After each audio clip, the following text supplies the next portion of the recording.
KPM. Wah, cantiknya bandar ni. Moden betul. Kenapa pula di tengah-tengah bandar ni ada rumah kampung? Cikgu. Ya, cik. Kenapa, Rina? Saya ada persoalan lah, cikgu. Ni saya muskil. Bandar ni cantik dan moden. Ya. Tetapi kenapa di tengah-tengah bandar masih lagi ada rumah kampung? Rina, saya orang kampung. Wakil orang kampung di sini akan pastikan kampung kami tak ditelan arus kemodenan. Bak kata pepatah, tempat jatuh lagi dikenang. Ini kan pula tempat bermain, Rina. Itu yang kita akan bincangkan sebentar lagi, Rina. Okey.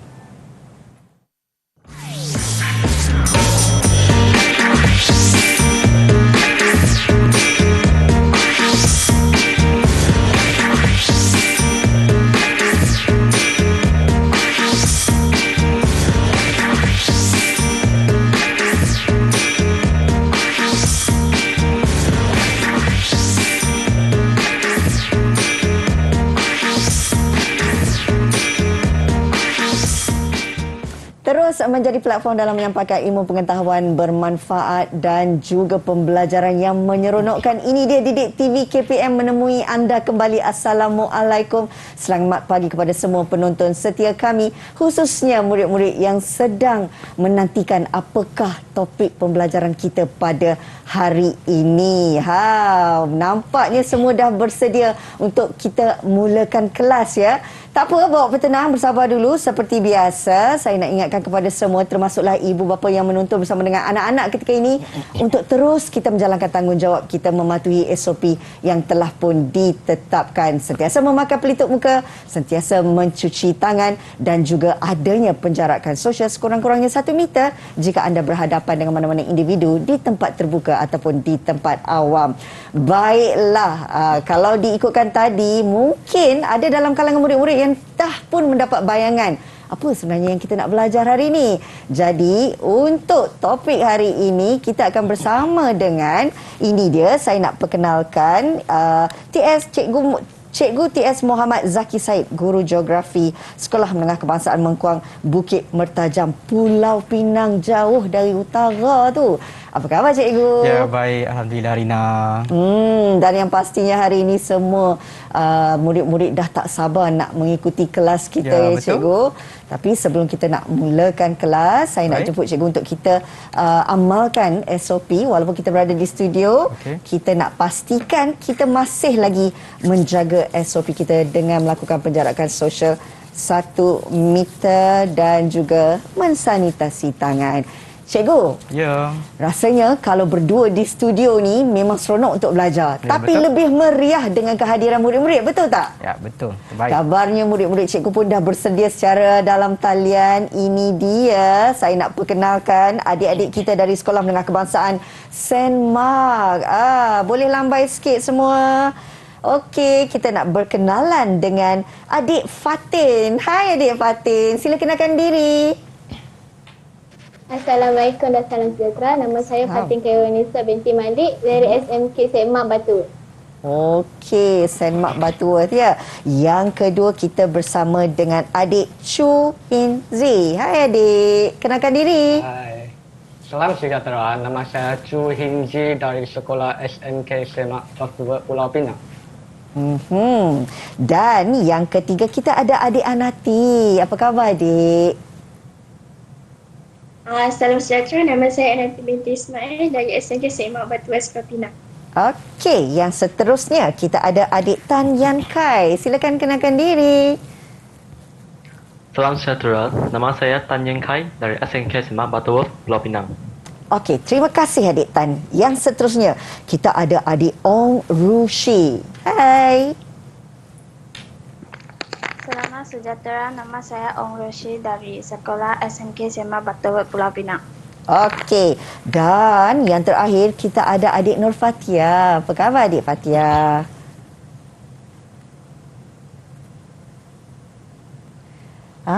Tak dengar lah. Mungkin adik tak buka mic tu. Kita kenalkan diri sekali lagi. Okey. Salam sejahtera. Nama saya Nur Fatia Diana daripada SMK Semak. Okey, terima kasih adik Fatia.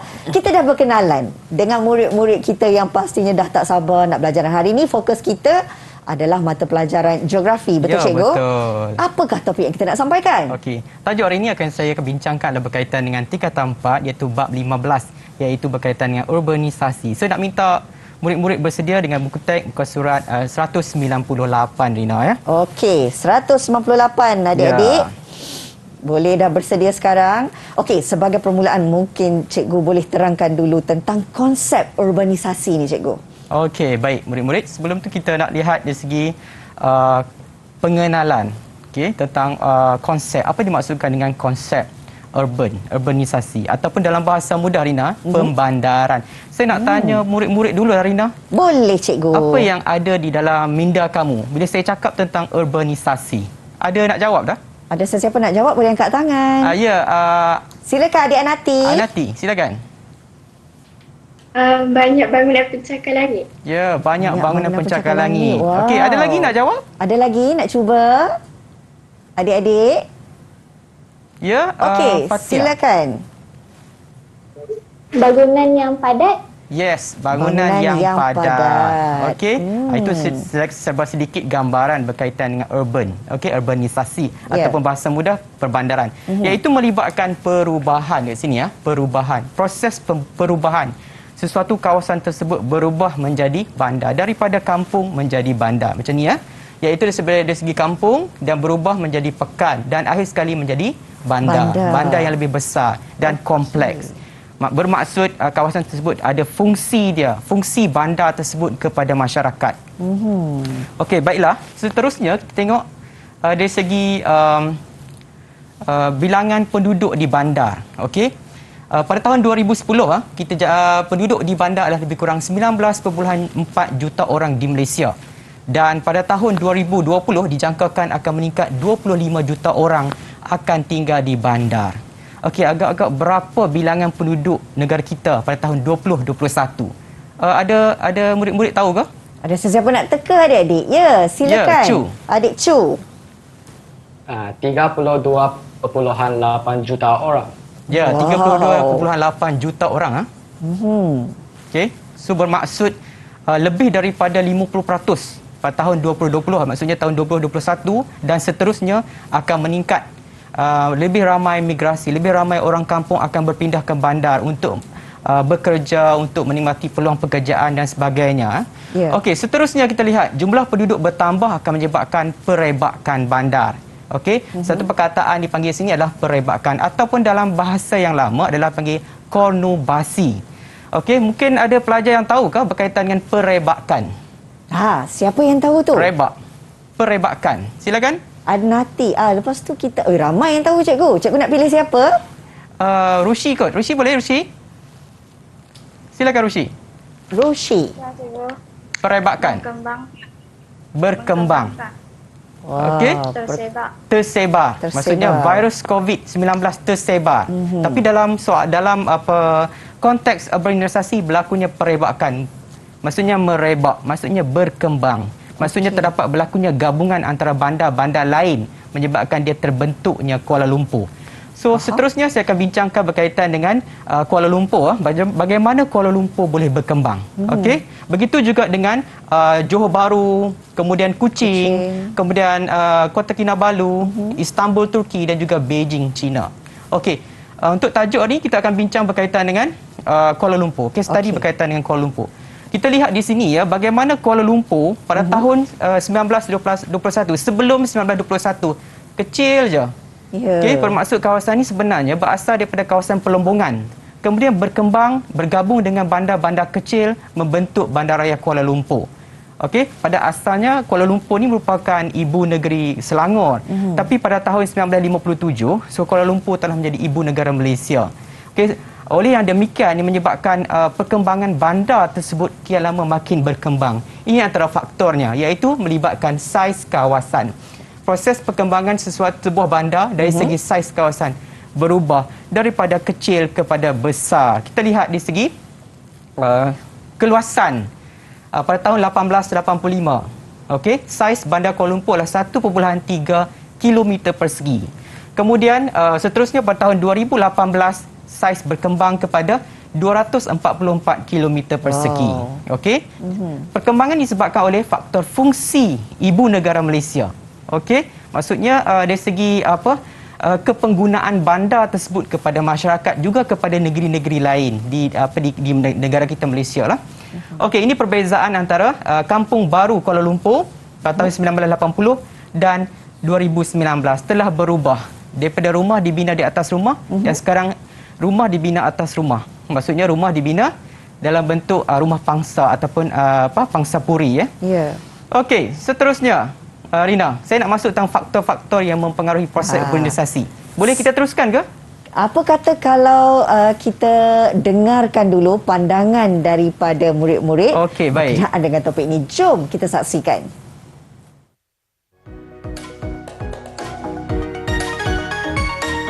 Tahukah kawan-kawan, sebuah pekan kecil seperti kampung dan pekan boleh berkembang menjadi sebuah bandar? Ya, bergantung kepada jumlah penduduk, tahap kemajuan dan perubatan fungsi bandar tersebut. Lihatlah pekan-pekan di sekitar anda dahulu dan sekarang. Bandar berkembang membentuk bandaraya dan seterusnya menjadi bandar metropolis. Metropolis adalah bandaraya yang mempunyai penduduk melebihi 1 juta orang seperti Kuala Lumpur, New York, Tokyo, Jakarta dan lain-lain bandaraya terkenal dunia. Di negara maju seperti di Jepun, Jerman dan Amerika Syarikat, proses pembangunan ekonominya berasaskan daripada industri perkilangan dan perkhidmatan. Dan negara membangun seperti di Afrika dan India tertumpu kepada pembangunan fizikal seperti bekalan air, elektrik, sekolah, hospital dan telekomunikasi.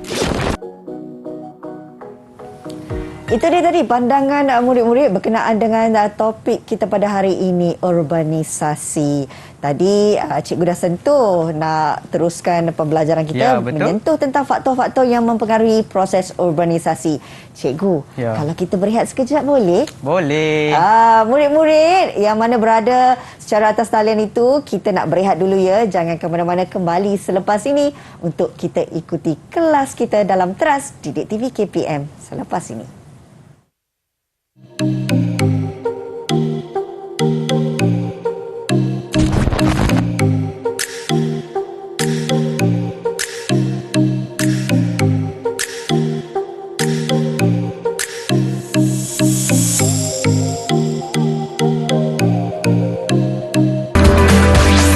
Didik TV KPM. Didik TV KPM.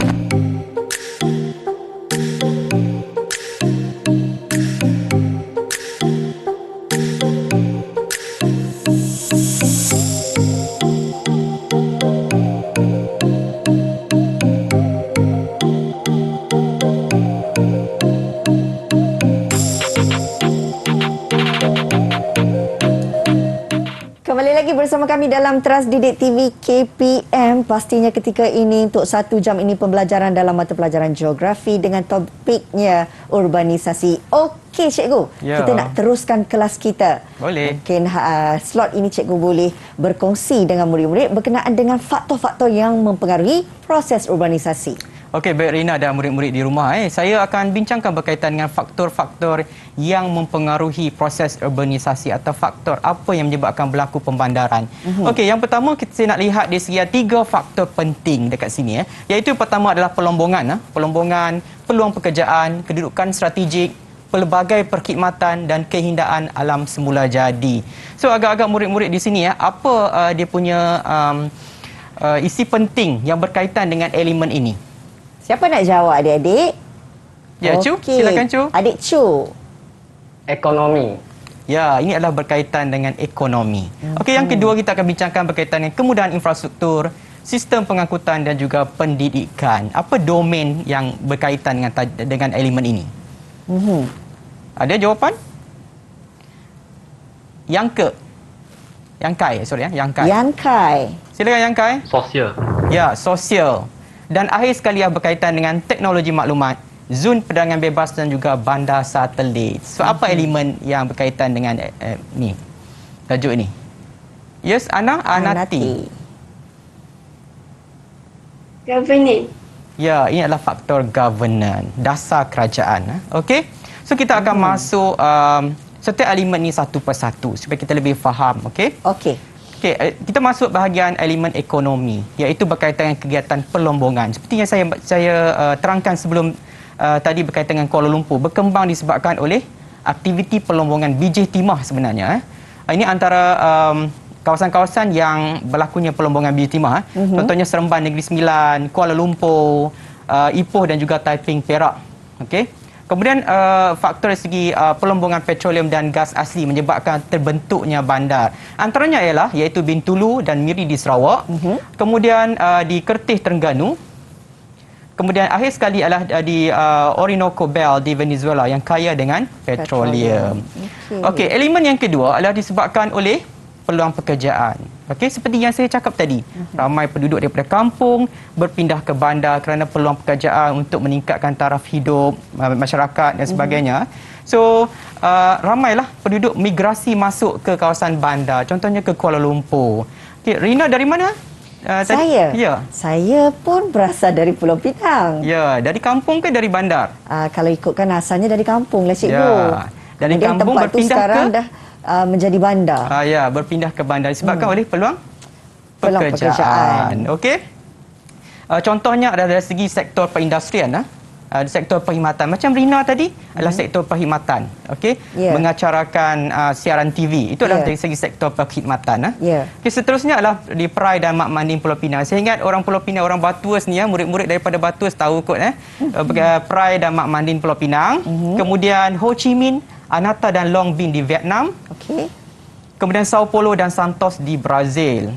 Okey. Dan Seoul, Korea Selatan. Ada juga antara rakyat Malaysia yang bermigrasi ke Korea Selatan untuk bekerja. Okey, sebabkan oleh untuk meningkatkan taraf hidup, untuk mendapat pendapatan yang lumayan. Okey. Seterusnya dari segi kedudukan yang strategik. Seperti yang kita tahu, Semenanjung Malaysia ni dia terletak di antara jalan timur dan jalan barat. Ini menyebabkan kawasan atau negara kita ni berpotensi untuk dijadikan pelabuhan. Okey. Pelabuhan dan juga perniagaan. Antara contoh pelabuhan adalah Pelabuhan Kelang lah, Selangor yang sangat sibuk, antara yang tersibuk di dalam negara kita. Kemudian Pelabuhan Pasir Gudang di Johor, Pelabuhan Tanjung Pelepas juga di Johor. Kemudian Pelabuhan Singapura dan akhir sekali adalah Pelabuhan Hong Kong. Okey, Pelabuhan Hong Kong ni antara pelabuhan yang tersibuk di kawasan rantau Asia Tenggara sebab mengendalikan pelbagai jenis perdagangan dan juga melibatkan pelabuhan dan sebagainya. Walaupun Hong Kong ni kecil tapi merupakan sebuah pelabuhan yang sangat sibuk. Aktiviti perdagangannya hebat ya, Cikgu? Sebab dia antara rantau Asia Tenggara dengan rantau Timur. Okey, seterusnya adalah di segi pelbagai jenis perkhidmatan. Okey, fungsi bandar tersebut. Kenapa orang nak pergi ke bandar? Mungkin untuk dapatkan nak pergi ke bank, nak pergi dapatkan insurans, nak pergi dapatkan perkhidmatan kerajaan. Okey? Okey, iaitu pelbagai jenis perkhidmatan penduduk lah kepada penduduk. Contohnya di Georgetown. Okey? Orang nak pergi Georgetown, nak pergi ke Komtar. Sebab di Komtar tu ada pusat perkhidmatan kerajaan negeri ya. Kemudian seterusnya adalah Johor Bahru, antara bandar ibu negeri Johor. Kemudian Kuching Sarawak, ia berfungsi sebagai pusat perkhidmatan kewangan seperti perbankan. Okey, macam Kuching sangat dominan kerana Sarawak tu besar, so penduduk terpaksa naik sampan, naik bot, melalui sungai untuk sampai ke kawasan, untuk sampai ke Kuching untuk mendapatkan perkhidmatan. Seterusnya adalah New York, Amerika Syarikat, London dan juga Inggeris sebagai pusat kewangan antarabangsa, iaitu melibatkan kerjasama serantau, melibatkan pelaburan, melibatkan percukaian di antara negara lain dan negara kita. Maksudnya sebagai pusat kewangan antarabangsa. Okey. Seterusnya adalah dari segi ekonomi. Keindahan alam semula jadi juga menarik perhatian orang dari segi ekopelancongan. Okey, contohnya Pulau Langkawi. Pulau Langkawi ni yang kita tahu bahawa pulau yang bebas cukai. Kemudian orang pergi sana adalah untuk melancong. Betul. Jadi hotel-hotel akan dibina, jalan raya, infrastruktur akan dibina supaya nak memastikan bahawa perkhidmatan pelancongan tu lengkap untuk pelancong. Okey. Ini yang saya cakap tadi iaitu berkaitan infrastruktur dan proses pembandaran. Okey, antaranya adalah pantai di Port Dickson Negeri Sembilan. Mungkin orang Kuala Lumpur paling dekat akan pergi ke Port Dickson. Ya. Okey, macam saya di Pulau Pinang saya akan pergi ke Langkawi. Okey, dan juga di Pulau Pinang lah. Di Batu Feringgi je. Ya, Batu Feringgi. Okey, kemudian kawasan salji seperti di Zurich, Switzerland. Kemudian air terjun Victoria Falls di Afrika Selatan. Pernah tengok ke Victoria Falls ni? Tengok di TV, cikgu. Okey, tengok di TV. Contoh macam satu Victoria Falls ni, dia ada satu sungai, kemudian akhir sekali tiba-tiba air itu terjun. Ya. Okey, kawasan Afrika yang mendata tu tiba-tiba ada air terjun yang terjun. Biasanya dalam filem lah kan. Ya. Okey, seterusnya dari segi aspek sosial. Sosial ni apa murid-murid? Jangan tidur Ada adik-adik nak jawab. Apa tu sosial? Silakan. Ya, Anati. Berkaitan dengan masyarakat. Ya, berkaitan dengan masyarakat, berkaitan dengan orang. Okey, keperluan manusia, keperluan Rina, keperluan saya, keperluan murid-murid. Okey? Ya. Iaitu dari segi kemudahan infrastruktur. Okey, seterusnya adalah kemudahan sistem pengangkutan. Dan akhir sekali adalah kemudahan pendidikan. Ini 3 perkara penting untuk pastikan masyarakat atau rakyat Malaysia dapat menikmati kehidupan yang baik, cepat dan pantas lah. Ya. Okey, kita masuk satu persatu iaitu berkaitan dengan kemudahan infrastruktur. Okey. Infrastrukturnya apa pula? Banyak terma-terma yang perlu kita belajar hari ini. Ya. Infrastruktur ni apa pula? Siapa yang belum belajar? Okey, Cu, silakan. Infrastruktur. Jalan raya, jalan kereta api. Jalan raya, jalan kereta api, betul. Okey, selain itu adalah bekalan air, elektrik. Okey, telekomunikasi, okey, pengangkutan yang Cu cakap tadi pendidikan, kesihatan. Okey, antara contoh bandar lah Kota Baru, Kota Baru Kelantan, Arau Perlis, Sandakan Sabah, Sibu Sarawak dan juga di Tauraga New Zealand. Tauraga ni antara kawasan pelancongan juga di New Zealand. Di kawasan tebing tinggi dan di bawah tu adalah adanya laut lah. Okay, dia sangat cantik, dia terkenal dari segi pelancongan lah. So perlu ada kemudahan infrastruktur ni untuk menyokong kegiatan ekonomi di kawasan tersebut. Okay, ini adalah kemudahan asas lah. Air, elektrik ni penting lah. Tapi yang paling penting adalah telekomunikasi. Okay, sekarang kita ICT lah kita katakan Okay, sangat penting. Tak ada handphone, tak boleh hidup ke macam mana, Rina? Boleh ke? Dia dah jadi satu keperluan, cikgu. Ya, keperluan. Okey. Setiap orang mesti ada. Ya. Okey, baik. Seterusnya adalah segi kemudahan sistem pengangkutan. Okey, iaitu jalan raya seperti yang Cu bagi tahu kita tadi. Kemudian perkhidmatan kereta api. Membolehkan pertempatan itu yang terletak jauh daripada bandar menjadi mempercepatkan lagi dari segi perjalanan ke bandar. Okey, seterusnya adalah segi contoh yang ada. Contohnya air keruh. Okey, air keruh ni apa kemudahan sistem pengangkutan yang berkaitan dengan air keruh? Ada tak murid-murid mungkin pernah terdengar ke terbaca ke di mana-mana sumber air keruh? Ada sesiapa nak jawab? Ayo, Cu lagi. Silakan Cu. Lebuh raya. Lebuh raya apa? Lebuh raya? Air? Lebuh raya air keruh. Cu, Lebuh raya air keruh ni, dia menghubungkan Bandar Melaka dengan Lebuh Raya Utara Selatan. Jadi kalau Rina nak pergi ke Bandar Raya Melaka, nak pergi tengok Famosa, so kita boleh lalu Lebuh Raya air keruh. Cepat dan pantas lah. Seterusnya adalah Gemas Negeri Sembilan. Mungkin ada murid-murid yang bukan tinggal di Gemas tak tahulah. Tinggal di Pulau Pinang mungkin tak tahu. So Gemas ni merupakan kawasan pertempungan ataupun persilangan antara laluan kereta api dari timur, daripada pantai timur, daripada selatan, daripada barat dan juga daripada utara. Okey, ini adalah persimpangan. Okey, laluan kereta api atau landasan kereta api Dan seterusnya adalah Tokyo, Nagoya, Kyoto dan Osaka. Itu berkembang dari segi kereta api Shinkansen lah, antara kereta api yang terlaju lah, iaitu menghubungkan antara bandaraya metropolitan Tokyo, Nagoya, Kyoto dan juga Osaka. Okey. Seterusnya, iaitu dari segi kemudahan pendidikan. Okey, seperti yang kita tahulah, pusat pengajian tinggi sangat penting untuk kita pastikan rakyat Malaysia mempunyai taraf pendidikan yang tinggi sebagai profesional untuk menyumbang kepada negara. Okey, antaranya adalah Universiti Pendidikan Sultan Idris UPSI. Berkembang, Tanjung Malim berkembang disebabkan oleh Universiti Pendidikan Sultan Idris Tanjung Malim. Okey, seterusnya adalah Universiti Teknologi Petronas Malaysia di Sri Iskandar juga berkembang disebabkan, bandar tersebut berkembang disebabkan oleh universiti. Begitu juga Universiti Oxford di England dan juga Universiti Al-Azhar Mesir, antara universiti yang tertua di dunia.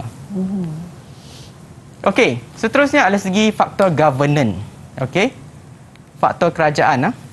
Okey, apa dasar kerajaan yang nak membantu, nak menyokong pembandaran? Pertama adalah zon penerangan bebas, bandar satelit dan juga akhir sekali adalah teknologi maklumat. Okey, maksudnya bandar ini terbentuk disebabkan oleh faktor governance ini. Faktor dasar kerajaan itu tadi. Okey, yang pertama, kita masuk zon perdagangan bebas. Okey, ataupun Free Trade Zone, FTZ. Okey, Free Trade Zone. Okey, zon perdagangan bebas. Okey, mungkin saya ingat orang Pulau Pinang tahu kot. Sebab dia ada di Pulau Pinang. Ada tak? Ada tak jawapan?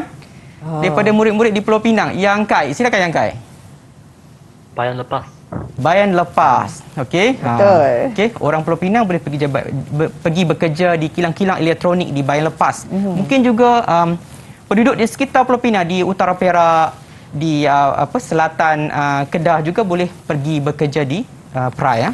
Okey, kita lihat apa yang berkaitan dengan zon perdagangan bebas ni, iaitu kerajaan telah menggalakkan perindustrian di beberapa bandar. So kerajaan telah mewujudkan sebuah kawasan FTZ ataupun bandar zon perdagangan bebas ni. Maksudnya kita beri tapak tanah dan kita galakkan pelabur asing membina kilang tanpa perlu membayar cukai sebagai insentif. Namun demikian dapat memberi benefit atau beri kebaikan kepada penduduk sekitar. So apa dia punya kebaikan zon perdagangan bebas ni? Ada adik nak jawab? Fatia ke? Cu lagi. Okey, silakan Cu. Silakan Cu. Silakan. Peluang pekerjaan. Ya, peluang pekerjaan. Okey, seperti yang saya cakap tadi ya. Ya. Okey, antaranya Bayan Lepas Pulau Pinang, Sungai Way Selangor, Pasir Gudang Johor dan zon perdagangan bebas Manaus di Brazil. Okey, seterusnya adalah bandar satelit. Okey, antara contohnya adalah Petaling Jaya lah yang kita merupakan berkembang disebabkan oleh bandar induk iaitu Kuala Lumpur, iaitu bergantung kepada industri tempatan, tetapi ekonomi dan struktur jaringan perhubungan dan pengangkutan pentadbiran sesebuah bandaraya itu adalah disebabkan oleh faktor Kuala Lumpur itu sendiri. Kepesatan Kuala Lumpur nak mengatasi masalah kesesakan jalan raya, nak mengatasi masalah tempat tinggal, rumah tak cukup di Kuala Lumpur. So Petaling Jaya mewujudkan rumah, mewujudkan jaringan jalan raya yang lebih baik berbanding Kuala Lumpur. Sebab itulah Petaling Jaya itu berkembang pesat hari ini ya.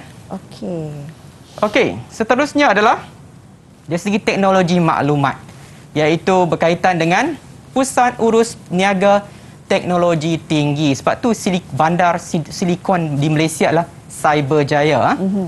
Antara contoh bandar disebabkan oleh faktor ICT, iaitu teknologi maklumat dan komunikasi. Okey, di sini adanya hub pendidikan berasaskan kepada multimedia, berasaskan kepada komputer, berasaskan kepada teknologi maklumat. Okey, antaranya adalah di negara luar adalah di Silicon Valley, San Francisco, Amerika Syarikat, Rina. Okay, sebelah sini kita akan masuk kesan urbanisasi. Wow, kita dah dapat mendalami tentang faktor-faktornya. Dan kita nak berehat sekejap ya cikgu. Bersama dengan murid-murid, jangan ke mana-mana. Selepas ini, nak tahu lebih lanjut berkenaan dengan kesan urbanisasi dalam Teras Didik TV KPM.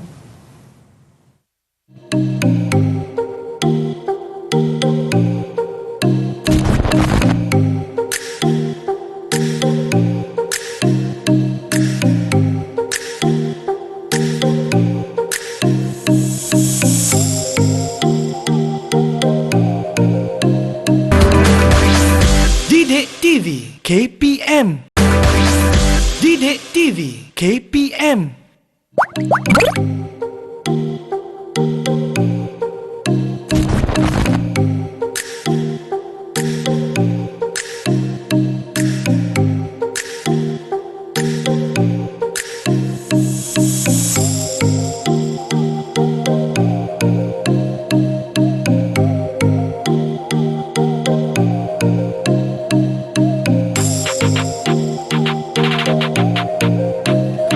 Masih lagi bersama kami untuk pembelajaran dalam mata pelajaran geografi dengan topik hari ini urbanisasi. Kita dah belajar apakah konsep urbanisasi, faktor-faktornya dan sekarang di segmen ini kita nak memberi fokus terhadap kesan. Betul cikgu? Ya, betul Rina. Silakan. Tadi kita belajar tentang proses pembandaran. Kita nak tengok apa pula kesan. Kita dah bina bangunan-bangunan tinggi, jalan raya, jalan kereta api. Apa kesannya? Okey, baik. 4 kesan positif. Ada positif dan ada negatif, Rina. Ya. Okey, yang pertama adalah berkaitan dengan perubahan lanskap, perubahan bentuk ataupun ciri-ciri suatu kawasan. Dulu hutan, sekarang jadi bandar batu, bangunan batu. Okey. Seterusnya adalah segi peluang pekerjaan.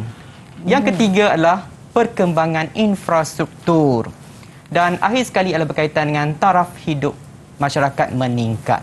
Baik, yang pertama sekali adalah dari segi perubahan lanskap, iaitu seperti yang saya bagi tahu tadi adalah dari segi perubahan struktur bangunan, jaringan pengangkutan dan juga perubahan guna tanah bandar.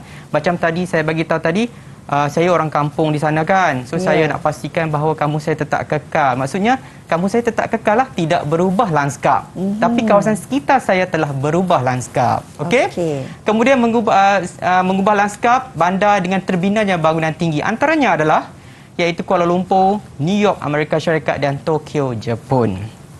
Okey, seterusnya adalah dari segi peluang pekerjaan, iaitu beralih daripada kegiatan ekonomi daripada sektor primer kepada sektor sekunder dan tertier. Apa benda pula ya? Primer, sekunder, tertier. Ingat tak cikgu-cikgu kamu bagi tahu kamu primer, sekunder, tertier ni? Okey. Saya nak tanya sekunder ni apa murid-murid di rumah? Fatin kot. Fatin tak cakap lagi suara dia. Tak dengar suara lagi Fatin. Silakan Fatin. Boleh Fatin. Sekunder. Proses bahan mentah. Ya, proses bahan mentah. Kalau primer?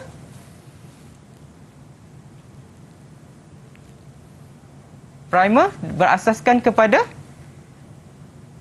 Bahan semula jadi. Ya, bahan semula jadi. Berasaskan daripada sumber. Okey? Ya. Maksudnya sektor daripada telah berubah daripada primer kepada sekunder bermaksud lebih banyak kilang-kilang didirikan.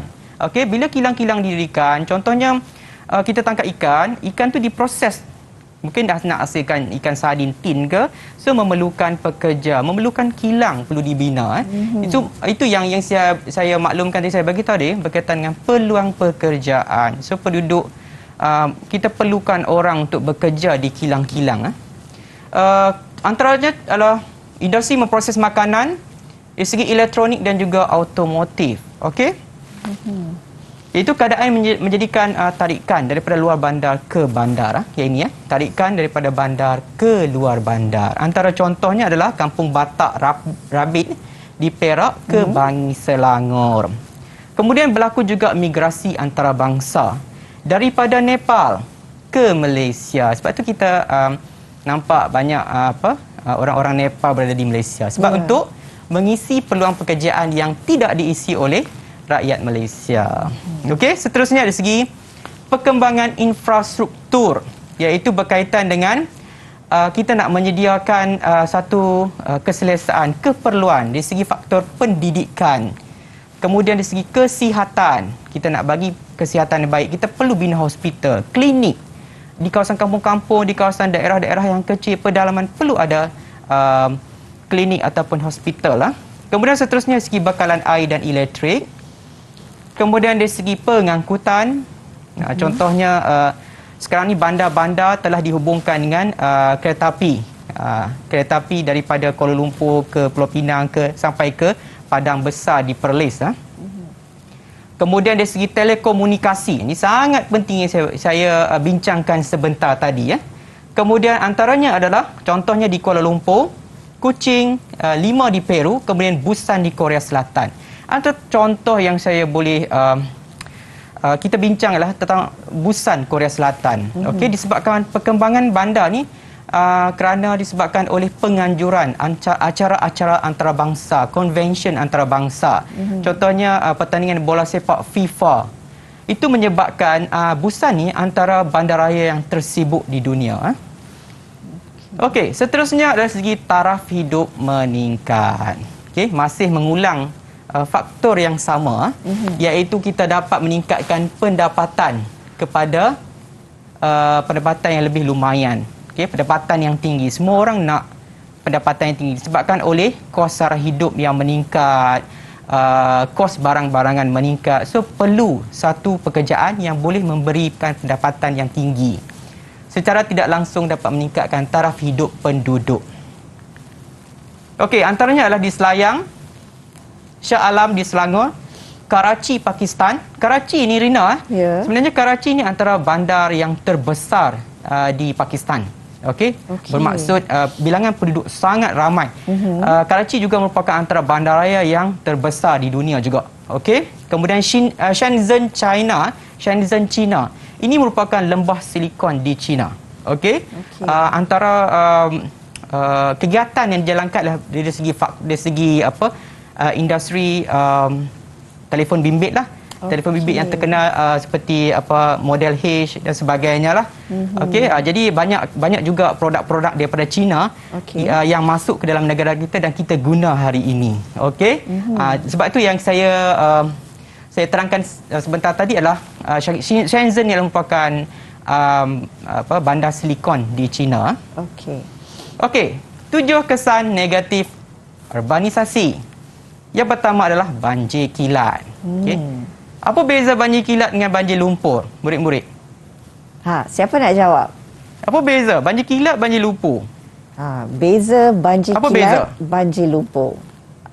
Ada nak jawab? Okey, Chu, silakan. Silakan, Chu. Banjir kilat ialah banjir yang berlaku dalam tempoh masa yang singkat. Okey, berapa jam tu agak-agak, Chu? Kira-kira 2 jam. Ya, 2 jam. Contohnya hujan dalam tempoh 2 jam atau 3 jam. Ya. Kemudian air naik, tiba-tiba naik. Okey, ini maksudnya kilat. Kilat tu kalau berlaku laju kan? Kilat betul. Sekali ya. Okey. Okey, itu maksudnya banjir kilat. Banjir lumpur ni apa pula? Apa pula banjir lumpur ni? Cu boleh jawab ke, Cu? Banjir lumpur. Tersenyum Cu di situ ya. Ada yang kawan-kawan yang lain, murid-murid yang lain nak membantu? Ada murid-murid yang lain nak membantu? Banjir lumpur. Lumpur. Mestilah ada lumpur. Anati. Silakan Anati. Air turun bersama dengan lumpur. Di mana tu, Anati? Selalunya dekat kawasan pedalaman. Ya, kawasan pedalaman, kawasan Bukit Buka. Mungkin disebabkan oleh aktiviti perlombongan, aktiviti pembalakan menyebabkan banyak lumpur-lumpur. Bila hujan turun dengan banyak, hujan turun tersebut akan membawa bersama, akan menghakis tanah-tanah menyebabkan berlakunya banjir lumpur. Sungai akan menjadi cetek. Okey? Ya. Tapi di bandar tak. Okey, di bandar adalah banjir kilat. Okey, seterusnya adalah kesesakan lalu lintas. Okey, kemudian pencemaran, pulau haba, masalah setinggan dan akhir sekali adalah hujan asid. Masalah dan akhir sekali adalah masalah sosial. Okey, kita akan masuk satu persatu. Okey, cikgu, sebelum kita nak sentuh tentang kesan negatif ini, boleh tak kita berehat sekejap? Boleh. Kita minum dulu, Rina. Boleh. Okey, murid-murid yang secara atas talian pun boleh berehat sekejap. Selepas ini, kita lihat apa pula kesan negatifnya. Jangan ke mana-mana.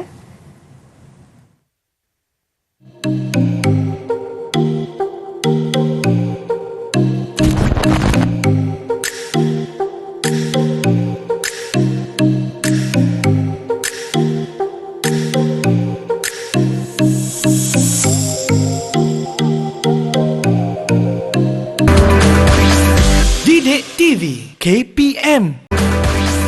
Didik TV KPM.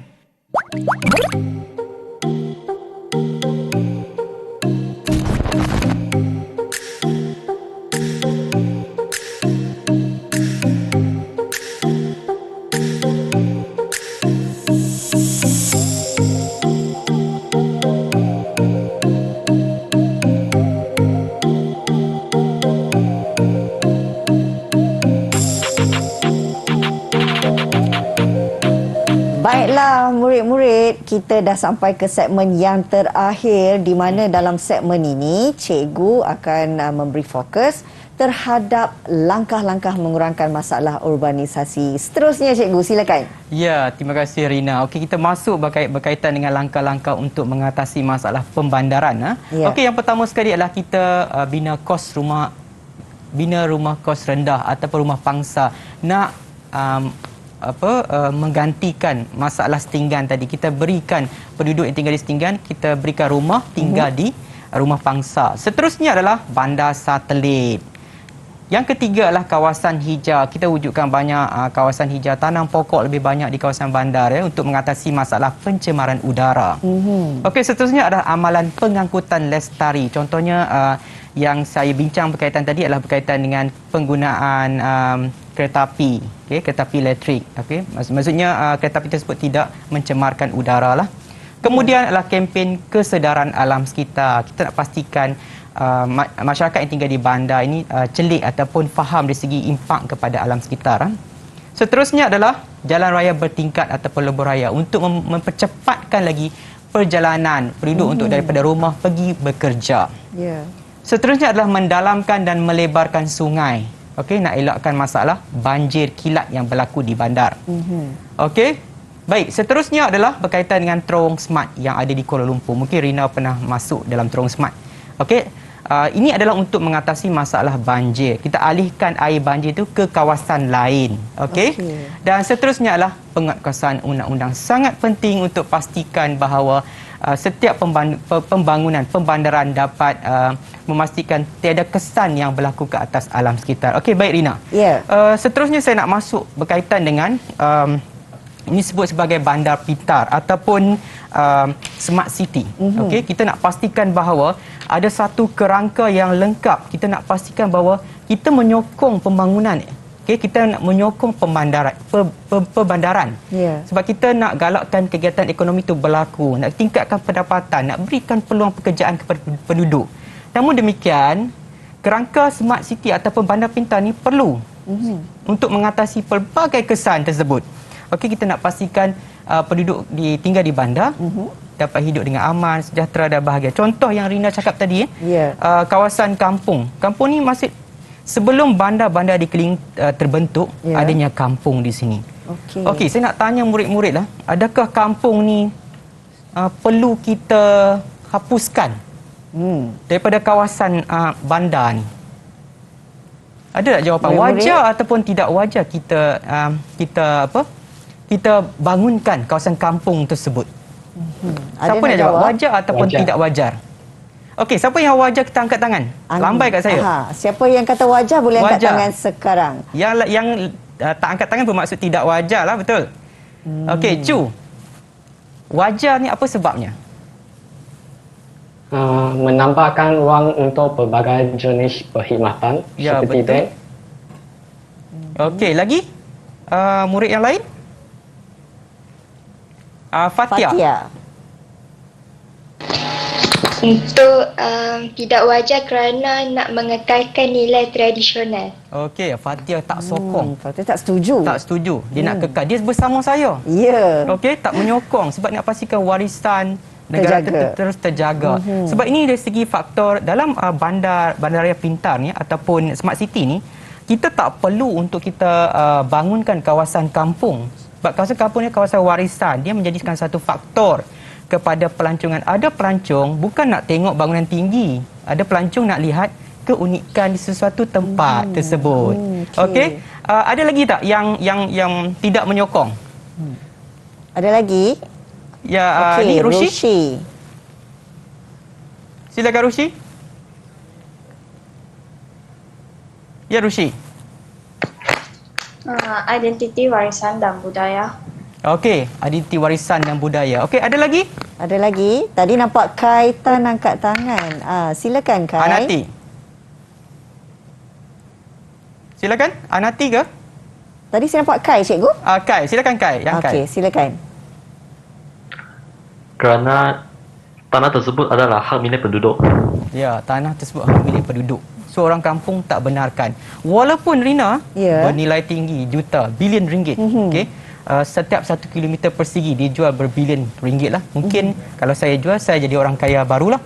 Orang kaya yang terpantas di dunia saya rasa. So, sebab saya ada rumah yang kecil tapi tanah saya ada bernilai tinggi. Faham? Okey. Ada yang setuju tak? Banyak tak setuju ni. Saya nak dengar yang setuju ni. Tadi Chu seorang je setuju. Kita ada Ya, silakan Fatin. Silakan. Dapat menambahkan bilangan penduduk rumah untuk penduduk. Okey, dapat menambahkan bilangan penduduk. Okey, disebabkan oleh keperluan perumahan. Dan satu lagi adalah ruang pejabat. Okey. Contohnya adalah menara TRX, okey, yang mempunyai 106 tingkat adalah penting untuk kita wujudkan sebab kita nak pastikan bahawa banyak pelabur-pelabur asing datang ke negara kita dan kita sediakan ruang pejabat untuk mereka. Okey. Ini akan menyebabkan peluang pekerjaan bertambah. 106 tingkat mungkin beribu orang boleh bekerja di menara TRX contohlah. Sebab tu menara-menara ni adalah penting kita wujudkan di bandar-bandar. Dan pada masa yang sama kita pastikan warisan kita terus terjaga. Okey, antara lain yang berkaitan dengan bandar pintar ni juga adalah dari segi bagaimana ICT itu dioptimumkan penggunaannya untuk pastikan bahawa penduduk yang tinggal di bandaraya ini dapat mendapat capaian maklumat ataupun sistem data yang lengkap. Contohnya saya sebagai penduduk di sini saya boleh bagi tahu kepada kerajaan melalui ada saluran kepada kerajaan apa yang perlu untuk mengatasi masalah banjir, masalah berkaitan dengan penduduk, tanah runtuh dan sebagainya.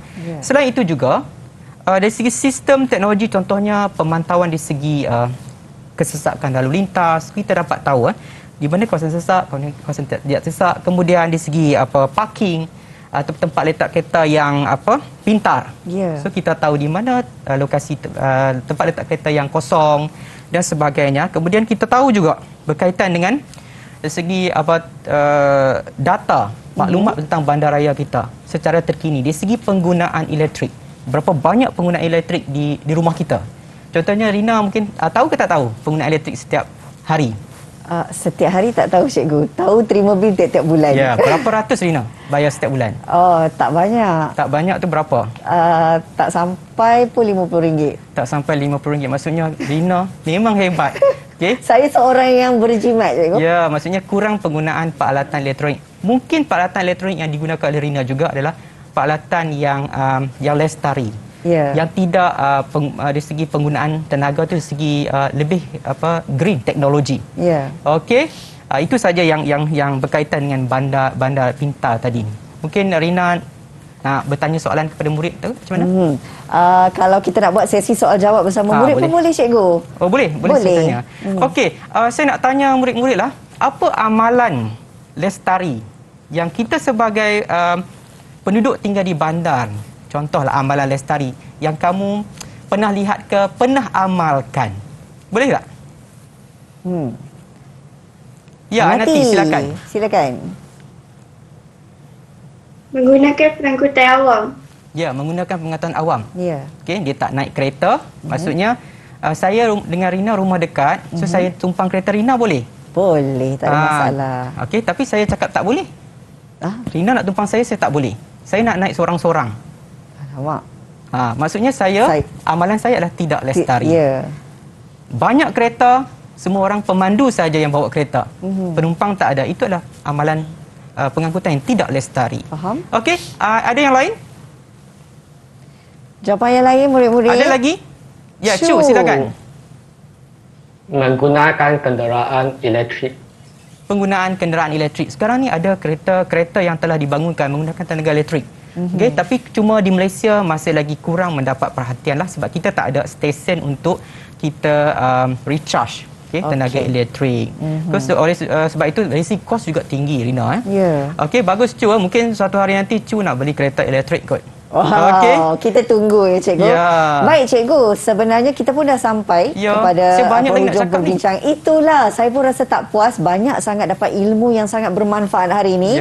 Sedikit rumusan daripada cikgu berkenaan dengan topik hari ini. Okey, pelajar-pelajar atau murid-murid di rumah harus ingat, kita sokong pemandaran, kita sokong urbanisasi. Namun demikian, kita kena pastikan bahawa pembangunan mestilah mengambil kira faktor kita sebagai manusia dan mengambil kira juga faktor alam sekitar. Okey, yang paling penting pembandaran ini dapat membantu kita dari segi peluang pekerjaan, meningkatkan taraf hidup dan juga pendapatan kita. Tapi kita pastikan bahawa bukan saja bandar, kita juga perlu mengamalkan amalan lestari dalam kehidupan kita. Itu saja, Rina. Okey. Baik cikgu, terima kasih dan pastinya hari ini murid-murid secara atas talian dan juga yang berada di rumah mendapat ilmu bermanfaat hari ini dengan perkongsian dalam mata pelajaran geografi. Topik kita urbanisasi. Terima kasih saya nak ucapkan sekali lagi kepada Cikgu T.S. Muhammad Zaki Said, Guru Geografi Sekolah Menengah Kebangsaan Mengkuang, Bukit Mertajam, Pulau Pinang. Juga kepada semua murid-murid secara atas talian ini dari Sekolah Menengah Kebangsaan Saint terima kasih adik Fatin, adik Chu, adik Anati, adik Yan Kai, adik Rushi dan adik Nur Fatia. Boleh lambai sikit.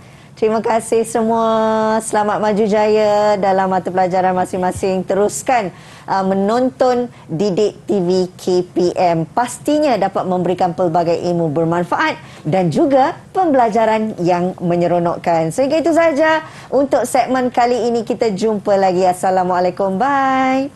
Bye murid-murid. Bye adik-adik. Bye. Bye. Bye. Terima kasih semua. Untuk menguasai topik urbanisasi, pelajar-pelajar perlu ingat 4 perkataan, iaitu perkataan P, F, K, L. P ialah proses pembentukan bandar daripada sebuah kampung, pekan kecil sebelumnya menjadi bandar. F ialah faktor yang terdiri daripada ekonomi, sosial dan governance yang merangkumi keperluan penduduk. Seterusnya ialah K ialah kesan. Kesan terbahagi kepada 2, iaitu kesan positif dan kesan negatif. Kesan negatif terbahagi kepada 2 juga, iaitu manusia dan juga alam sekitar. Seterusnya huruf L. L ialah langkah mengatasi kesan urbanisasi, iaitu kita nak membina sebuah pembangunan yang mampan seiring dengan matlamat global, iaitu menjadikan pembangunan lestari menjelang tahun 2030. Jadi untuk ingat topik ini, ingat PFKL. Cikgu hari ini tentang urbanisasi. Lebih 50% penduduk dunia sekarang tinggal di bandar dan terus akan meningkat. Ini kerana terdapatnya lebih banyak peluang dan kemudahan di bandar. Apabila penduduk terus meningkat, keperluan penduduk tidak dapat dipenuhi, seperti kurangnya tempat tinggal dan kurangnya kemudahan kesihatan.